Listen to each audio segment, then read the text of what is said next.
Hi guys, what's up? Thank you so much for watching Mostly Sane. I'm Prajakta. Welcome back to another Real Talk Tuesday video. Now, before we go ahead, I just should say that I have been killing it week after week because we met with a bunch of really inspiring people and the list just keeps getting topped up because I'm sitting here with Priyanka Chopra. Hi!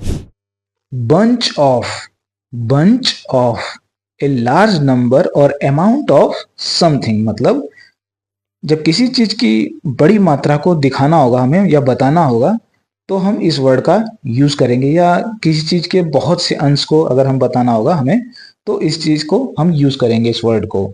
जैसे हम example लेते हैं तो और clear होगा। She bought a bunch of flowers for her mother's birthday, मतलब उसने अपनी माँ के जन्मदिन के लिए एक फूलों का गुच्छा खरीदा। इसका मतलब ये होगा मैंने कई फ्लावर्स खरीदे ना, उसने एक बंच ऑफ फ्लावर्स खरीदे, कई सारे फ्लावर्स खरीदे, तो हम बोलेंगे उसने अपनी माँ के जन्मदिन के लिए एक फूलों का गुच्छा खरीदा या कई फूल खरीदे। She bought a bunch of flowers for her mother's birthday. एक और एग्जांपल लेते हैं। She received a bunch of awards for her performance. She received a bunch of awards for her performance. उसे उसके प्रदर्शन के लिए कई पुरस्कार मिले। तो यहाँ पे कई सारे पुरस्कार मिले हैं, तो यहाँ पे हम उसका अमाउंट दर्शा रहे हैं ना, बता रहे हैं अवार्ड उसको कई सारे मिले हैं, तो हम यहाँ पे बंच ऑफ यहाँ पे यूज करेंगे। तो इस तरह से आप इस वर्ड का यूज कर सकते हैं। One thing acting like you're doing action, it's one thing actually doing action. Oh yeah. What do you like more? I don't like actually fighting, Yeah. even though I think I could probably someone up, yeah. beat someone up. You would, yeah. I think I could. Probably likely to happen or be true। इसका मतलब होता है संभवतः होने वाली कोई चीज जो होती है तो उस चीज को हम बोलेंगे probably। उस व्यक्ति या स्थिति को व्यक्त करने के लिए इसका यूज होगा जहां पे जो वास्तविकता के जो करीब है, मतलब कुछ होने वाला है, मतलब एकदम ट्रू नहीं है लेकिन कुछ होने वाला है या किसी चीज का हम अंदाजा लगा रहे हैं, तो वहां पे हम यूज करेंगे probably। एग्जाम्पल सेंटेंस से इसका मीनिंग क्लियर होगा। It will probably rain this evening. देखिए यहाँ पे श्योर नहीं है, शायद आज शाम को बारिश हो जाए, शायद आज शाम को बारिश हो जाए। जहां पे शायद लगेगा वहां पे प्रोबेबली आप लगा सकते हो। It will probably rain this evening, है ना, 100% श्योर नहीं है लेकिन एक जो है कि वो शायद इसमें लगा हुआ है, तो इसलिए हम प्रोबेबली यूज करेंगे। उसके बाद होता है he will probably call you back later. वह बाद में शायद आपको फिर से कॉल करेगा, है ना। शायद यहाँ पे भी लगा, 100% श्योर नहीं है, शायद वो कॉल करेगा, तो यहाँ पे भी प्रोबेबली लगेगा। तो प्रोबेबली आप देख सकते हैं ये कई जगह यूज होने वाला है, तो इसको अच्छे से रट लीजिए। Gangajal, I was filming with Manav, and you know I was on a rig, and I was supposed to kick him on his chest, and the rig went a little bit higher, and I kicked him on his neck. Obviously, that's like a sensitive place, and you're not supposed. He was padded. Obviously spelling याद कर लीजिए, OBVIOSLY, obviously. मतलब इसका है कि स्पष्ट और आसानी से समझने के जो योग्य होता है या स्पष्ट रूप से दिखाई देने वाला होता है उसे हम बोलते हैं ऑब्वियसली, है ना। जो मतलब एकदम स्वाभाविक रूप से जो चीज समझ में आ रही है, ऑब्वियस है, तो वहां पे हम यूज करेंगे ऑब्वियसली। अब एग्जांपल सेंटेंस देखते हैं। Obviously she was upset when she didn't get the job. बेशक जब उसे नौकरी नहीं मिली तो उसे दुख हुआ, है ना। तो नौकरी नहीं मिलेगी तो दुख ही ना होगा, खुश तो होगा नहीं वो, है ना। तो इसलिए यहाँ पे बोला है ऑब्वियस है वो चीज, बेशक दुखी ही होगा। Obviously, she was upset when she didn't get the job. अब सेकेंड एग्जाम्पल है। It's obviously a difficult task to complete in such a short time. अब कोई टास्क अगर डिफिकल्ट है तो आप उसको कम समय में तो नहीं कंप्लीट कर सकते, आप उसमें थोड़ा समय जरूर लेंगे। तो इसमें क्या चीज ऑब्वियस आई? इसमें ये चीज ऑब्वियस है कि स्वाभाविक है कि आपको एक डिफिकल्ट टास्क को कंप्लीट करने के लिए थोड़ा समय ज़्यादा लगेगा, वो शॉर्ट टाइम में नहीं कंप्लीट हो सकता है। तो इसलिए यहाँ पे सेंटेंस है, it's obviously a difficult task to complete in such a short time. इसे इतने कम समय में पूरा करना बेशक कठिन काम है। The show because I knew the Russos. Just like your friend, I didn't have access to them either. But I had just finished Quantico, if I'll take you back in time, and this is about 5 years ago. I just finished Quantico. I was very exhausted because, that was like, it's a network show, so it's like a serial. Exhausted. बहुत ज़्यादा use होने वाला है और बहुत आसानी से आपको ये याद हो जाएगा।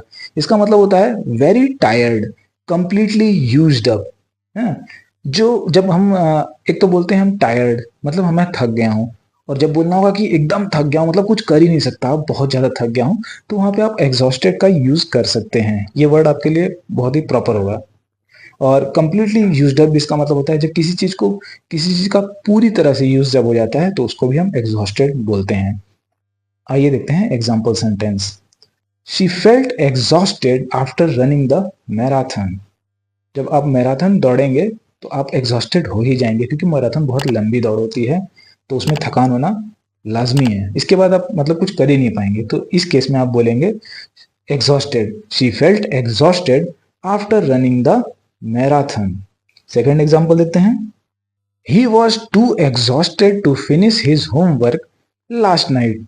वह कल रात अपना होमवर्क खत्म करने के लिए बहुत ही थका हुआ था, है ना। वो मतलब कंप्लीटली एग्जॉस्टेड हो गया था, वो खत्म हो गया था, वो नहीं कर सकता था कोई काम। तो ये 2 सेंटेंसेस हैं। एक एक्स्ट्रा मैं बताता हूँ कि ऐसे केस में भी आप यूज कर सकते हैं कि बैटरी इज कंप्लीटली, मतलब आपकी लैपटॉप की बैटरी जो खत्म हो गई है, तो बैटरी इज कंप्लीटली एग्जॉस्टेड, मतलब कि पूरी तरह से खत्म हो गई है, उसमें कुछ नहीं बचा है। तो इस तरह से भी आप इसका यूज कर सकते हैं।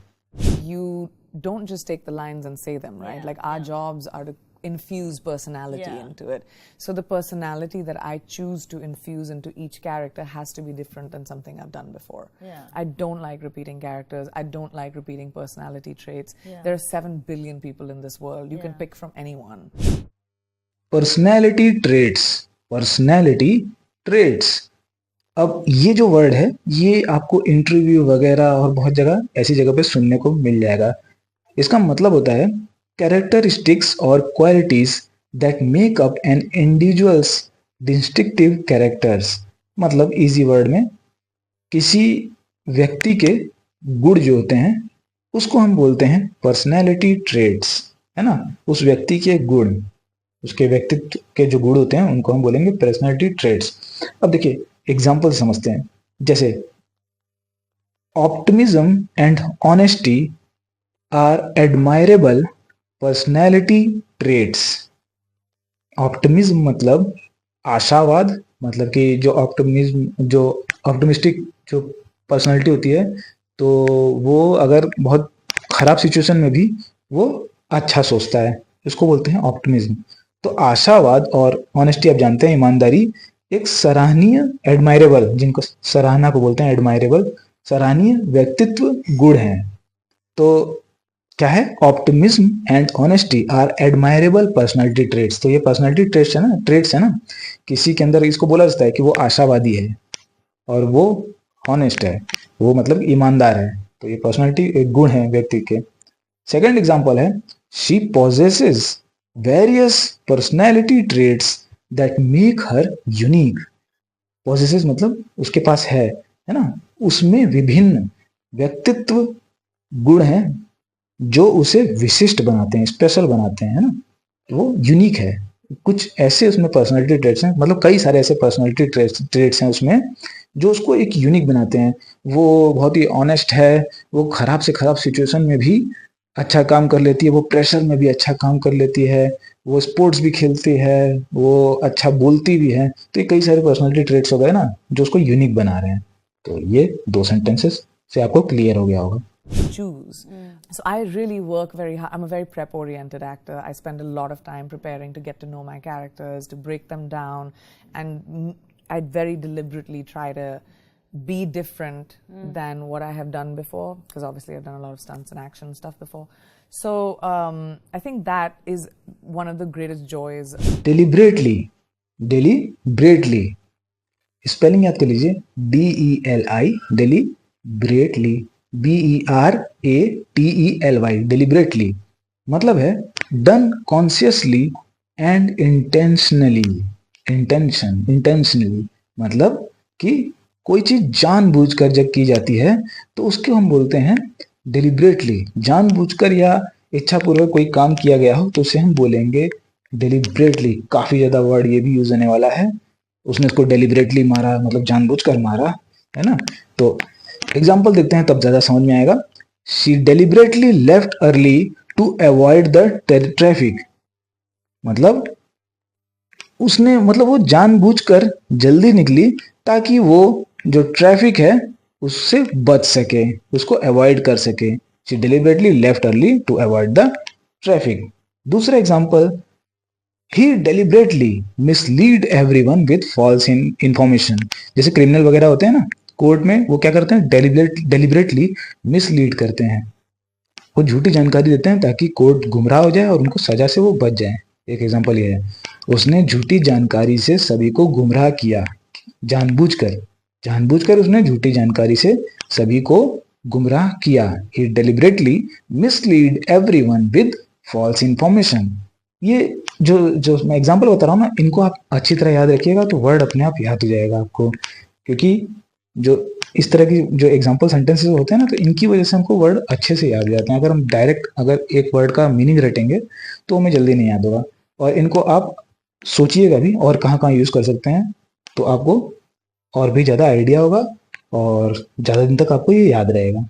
Be different. Yes, it If you will bumped be. into someone else that you don't like, you'll come out of the scene, you'll come out of the bathroom and be like, I need to get this day done.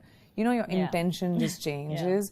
On stage, not that I've done stage training, but I'm just very curious with stage. On stage, they teach you when you enter stage and when you exit stage, you have to think about the intention of your character.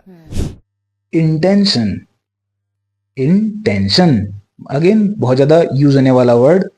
A purpose और plan what someone intends to do.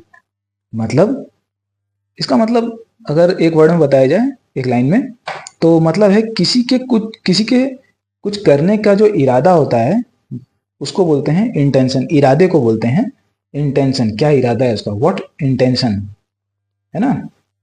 तो example sentence देखते हैं। पहला example है, his intention was to help his friend with the project.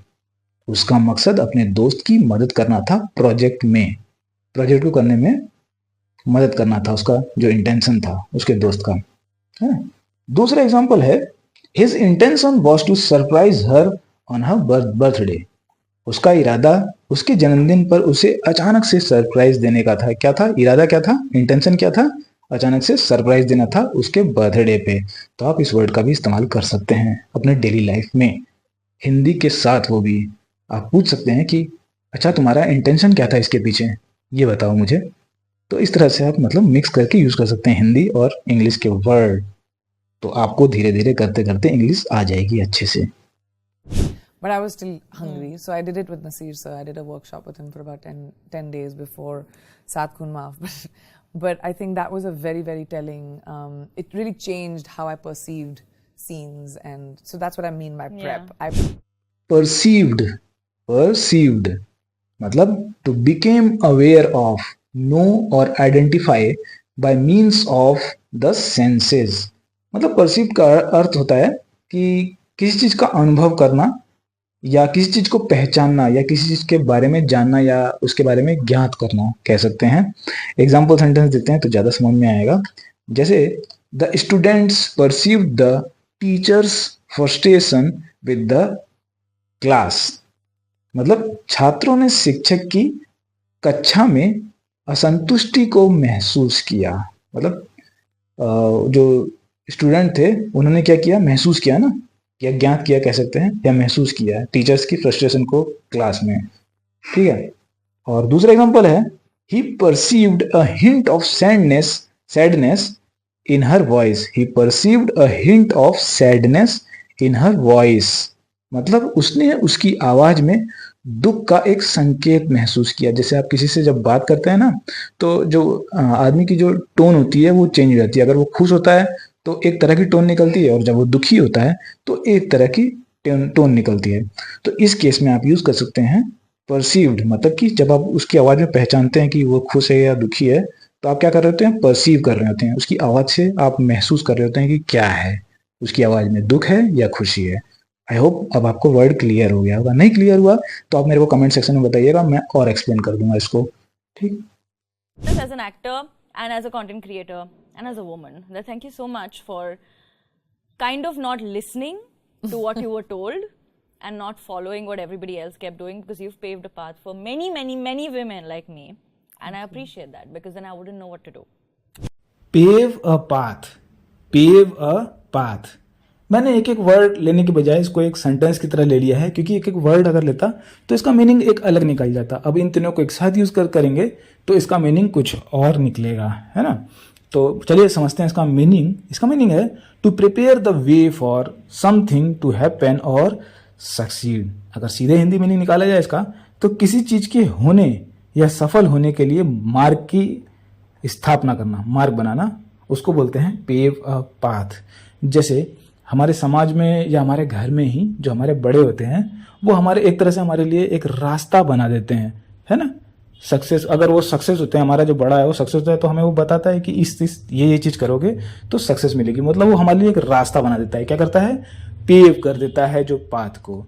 अब अगर एक single meaning निकालोगे आप पेव का, तो पेव का मतलब ही होता है कि एक तरह से रास्ता बनाना होता है। जैसे कोई समतल जमीन है, उसके ऊपर हम चपटे ईंटे लगाते हैं या कुछ लगाते हैं, तो हम क्या करते हैं, पेव कर रहे होते हैं, है ना। तो उसी तरह इसका इस तरह से इडियम की तरह यहाँ पे यूज हुआ है, एक तरह से कह सकते हैं। अब जैसे कि एग्जाम्पल सेंटेंस देखते हैं। एजुकेशन, जो एजुकेशन होता है वो क्या करता है, बेटर फ्यूचर के लिए हमारा एक रास्ता बना देता है हमारे लिए। तो education can pave a path to a better future. शिक्षा एक बेहतर भविष्य की ओर एक मार्ग की स्थापना कर सकती है ना। एजुकेशन क्या करती है, एजुकेशन जब हम पढ़ते लिखते हैं तो हमारा फ्यूचर बेटर होता है ना, मतलब हमारे लिए एक रास्ता बनता रहता है। तो इस तरह से आप पेव अ पाथ का यूज कर सकते हैं। एक और सेंटेंस देख लेते हैं और क्लियर हो जाएगा। Hard work and determination pave a path to success. मतलब मेहनत और दृढ़ संकल्प। डिटर्मिनेशन का मतलब होता है दृढ़ संकल्प। डिटरमाइंड हम होकर कोई काम करते हैं तो बोलते हैं डिटर्मिनेशन। मेहनत और दृढ़ संकल्प सफलता की ओर मार्ग की स्थापना करती है। अगर हम हार्ड वर्क करते हैं किसी चीज़ के लिए और बहुत ही डिटर्मिन्ड होकर काम करते हैं तो क्या होगा, तो हमें सक्सेस मिलेगी। तो जब हम हार्ड वर्क करेंगे और डिटर्मिन्ड रहेंगे तो वो रास्ता बनेगा हमारे लिए सक्सेस की तरफ जाने का। तो ये था meaning. So friends, I hope आपको कुछ वर्ड्स यहाँ से ज़रूर सीखने को मिले होंगे जो आप अपने डेली लाइफ में यूज़ कर पाएंगे। तो इस वीडियो को आप ज़रूर दोबारा एक बार ज़रूर देखिएगा। और जब वीडियो आप देख रहे हैं तो उसमें जो वर्ड्स मैं बता रहा हूँ और जो सेंटेंस बता रहा हूँ उसके अलावा भी आप अपने दिमाग से कुछ समय दे के सोचिएगा। अगर आप अभी थोड़ा समय दे देंगे 2-3 मिनट, तो आपके लिए ज़िंदगी भर का वो एक आपके दिमाग में वर्ड चला जाएगा और आप उसे अच्छे से यूज़ कर पाएंगे।